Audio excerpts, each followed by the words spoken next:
Okay, so let's go ahead and dive into the very first step of establishing your family's emergency communications plan.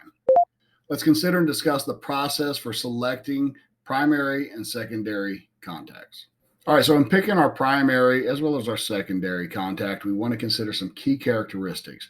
One of the first things we want to consider is availability. We want to pick someone who is likely to be available during emergencies. This could be a family member, a close friend, or even a neighbor.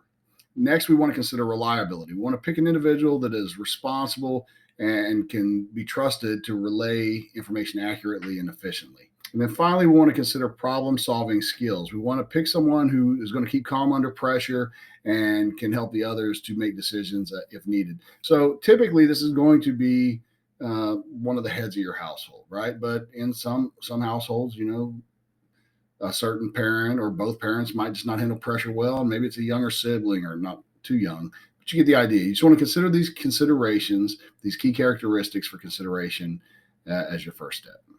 The next thing we're going to consider is location of that individual. We're going to have local, and we're going to have long distance. And so for your primary communications, your primary contact, I should say, we want them to be local, right? This would be ideal so they can be physically available to assist if needed. And as I said, it's probably one of your heads of household. However, for your secondary contact, and if you want to, you can take this as far as a secondary and a tertiary, right?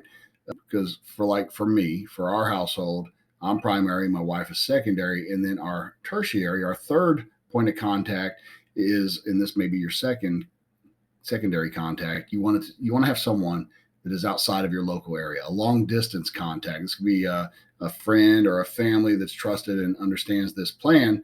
But this is important to have someone outside of your local area in case the crisis or emergency directly impacts that local area. In effect, it could bring down communication locally, or it could actually hurt the individuals. If something were to happen and me and my wife were both to be taken out by a local crisis, then my kids wouldn't be lost on their own. They have that third point of contact who is outside of our local area.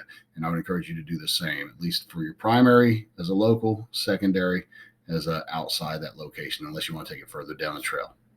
Next, we want to consider communications capacity, right? So I want to make sure that my primary and secondary and all the contacts in this chain have reliable communication methods, such as cell phones, social media, email, whatever it is you're choosing to use. They should also be familiar with how to reach family members using various technological platforms. I will, in a future video, go over some different methods that you might, everyone knows cell phone for the most part and social media. They're on board with that, but there are other ways that we can reach out and communicate during a crisis. And I'll cover that more in depth in a follow-on video.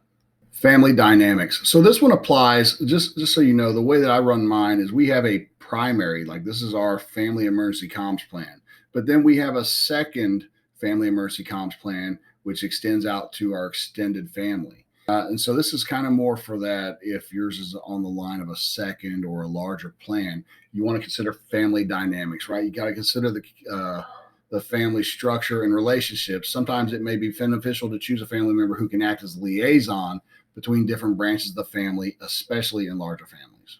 Health and special needs. So if you have a specific family member that has medical disability, mobility issues, something like that, you want to consider choosing, we're talking about our contact still, you want to consider choosing a contact that is familiar with those needs and prepared to assist and help however that particular family member needs. They need to be read up and understand those specific requirements. And then finally, an obvious point is once you've identified who those contacts are going to be, they need to be aware of it, right? So if you're doing this as an internal single family, it's pretty simple. It should be a whole joint discussion as you go along with this. But if we're talking about those larger plans and we say, hey, Uncle Bill is a great contact, then once you've decided on him, he needs to be read up on it. He needs to agree to it and needs to understand the process and his role in that particular plan.